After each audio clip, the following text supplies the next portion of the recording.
Hi guys, Stanley here. I'm the co-founder of valueinvestasia.com, an investment portal where I'll give you investment news and also in-depth analysis of listed company every single week.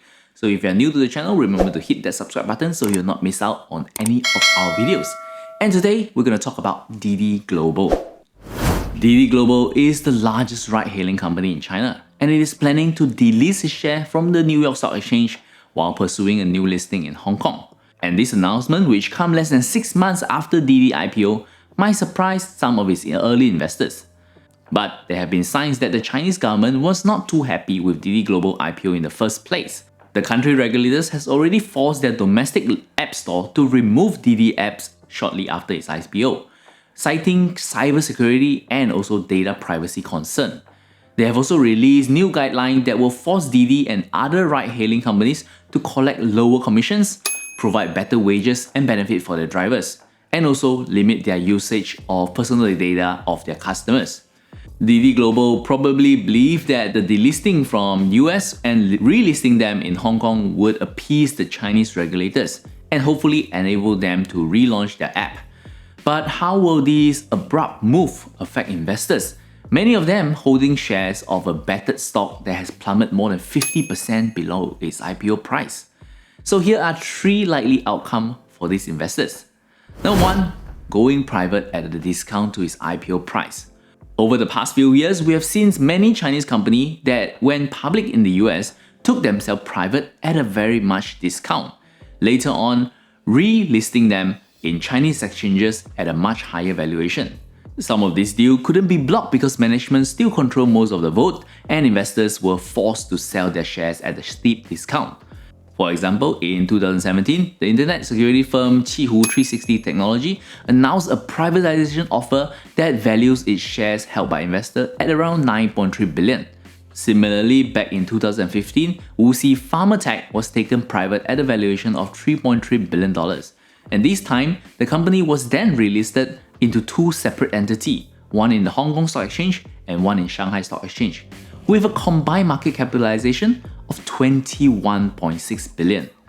And going back to Didi, their top management still holds a combined voting stakes of around 52%.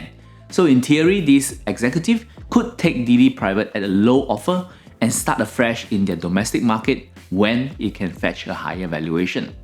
This seems like a rather sad outcome for existing investors. So let's look into option 2, which is retreating into an OTC market. A less painful option would be for Didi to move its shares to the over-the-counter market. For example, a high-profile Chinese startup, Luckin Coffee, was delisted from Nasdaq last June after its fraudulent scandal. Luckin's stock price hit a 52-week low of just 95 cents per share at that time. But after moving into the OTC market, it has now recovered and been trading around $10 per share. Therefore, moving to the OTC market wouldn't necessarily be a death sentence for Didi stock. In addition, other Chinese tech giants like Tencent are also trading their unsponsored ADRs on the OTC market.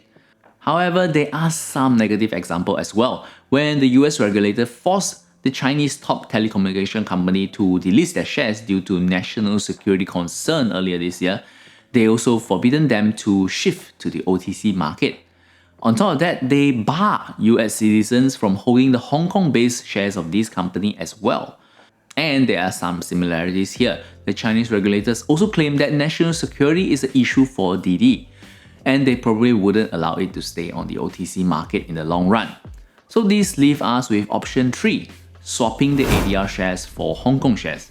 In its press release, this is what Didi claims, that it will allow its ADR shares to be freely convertible into shares in the Hong Kong market after it releases again. Yet, practically, investors would have to check if their brokerage allows access to the Hong Kong market.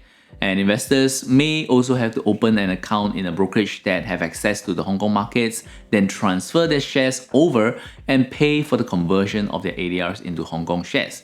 This procedure of swapping the shares could end up being too complicated and inconvenient for most retail investors.